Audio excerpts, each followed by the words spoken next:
மரியாதைக்குரிய உறவினர் நடுவர் அவர்களே, உறவுகளே நினைத்துக் கொண்டு இங்கே முன்னே வீட்டில் இருக்கும் அண்ணன், தம்பி, அக்கா, தங்கை, மாமா, மாமி மற்றும் இன்றும் இளமையுடன் வாழ்ந்து கொண்டிருக்கும் சில தாத்தா பாட்டிகளே, அனைவருக்கும் என் வணக்கம்.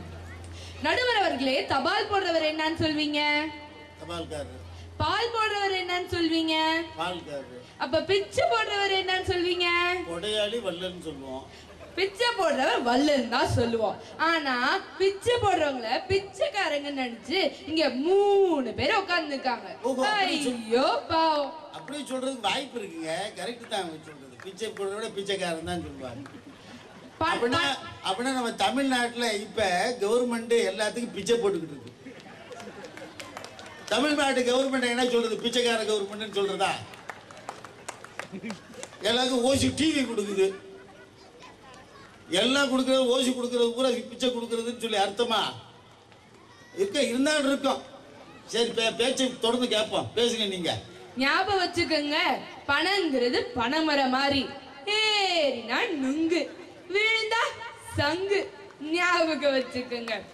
இன்னங்க பத்மஸ்ரீ சொன்னீங்க, ஔவையார் திரைக்கடலோடி திரவியம் தேடுன்னு சொன்னாங்களா? இப்படி ஆத்திச்சூடியிலே நிறுத்திட்டா அப்படி. அதுக்கு மேலதான் படிச்சது இல்லையோ?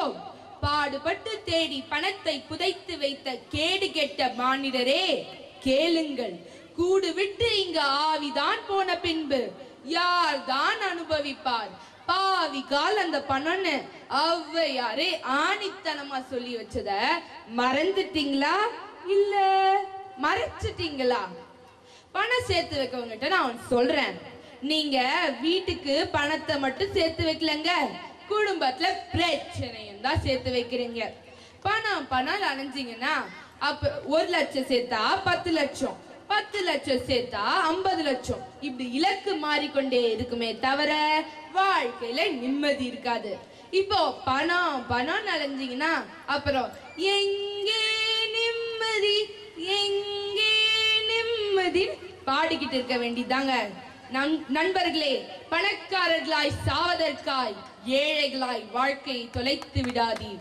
மறுபடியும் சொல்கிறேன், நன்கு கவனிங்கள். பணக்காரர்களாய் சாவதற்காய் ஏழைகளாய் வாழ்க்கையை தொலைத்து விடாதீர். எத்தனையோ நாடுகளை வெற்றி பெற்ற நெப்போலியன் பத்தி உங்களுக்கு எல்லாருக்கும் தெரியும். ஆனா அவர் சாகரத்துக்கு முன்னாடி என்ன சொல்லிட்டு செத்தார் தெரியுமா? தன் கைகள் 2 வெளியே நீட்டிக்கொண்டே புதைக்குமாறு கேட்டுக்கொண்டார். ஏன், எதுக்கு இப்படி கேட்டுக்கினாரு? எவ்வளவுதான் சொத்து சேர்த்தாலும் கடைசியில நம்ம போகும்போது கையில ஒன்னும் கொண்டு போலன்னு இந்த உலகுக்கும் குறிப்பா இந்த 3 பேருக்கும் காட்டுறதுக்கு தாங்க. ஆனா உறவுகள் என்பவர்கள் இப்படிப்பட்டவங்க இல்ல. நம்ம கூடையே இருந்து நம்மை உயர்த்துகின்ற ஏணிகள். பிறந்தது முதல் இறக்கும் வரை, ஏன் இறந்த பிறகும் நம் நினைவுகளுடன் வாழ்பவர்கள் உறவினர்கள். தாயின் பாசமும் தந்தையும் நேசமும் விலைக்கு கிடைக்குமா? உறவினர் சொந்தமும் உருகிடும் பந்தமும் வெளியில் கிடைக்குமா என்று இசைஞானி பாடும்போது உங்கள் எல்லாம் மாறவில்லையா? பணத்தால எல்லாத்தையும் வாங்க முடியாதுங்க. பணத்தால் படுக்கையை வாங்கலாம், தூக்கத்தை வாங்க முடியாது. பணத்தால் புத்தகத்தை வாங்கலாம், அறிவை வாங்க முடியாது. பணத்தால் உணவை வாங்கலாம், பசியை வாங்க முடியாது. பணத்தால் மருந்தை வாங்கலாம், ஆரோக்கியத்தை வாங்க முடியாது.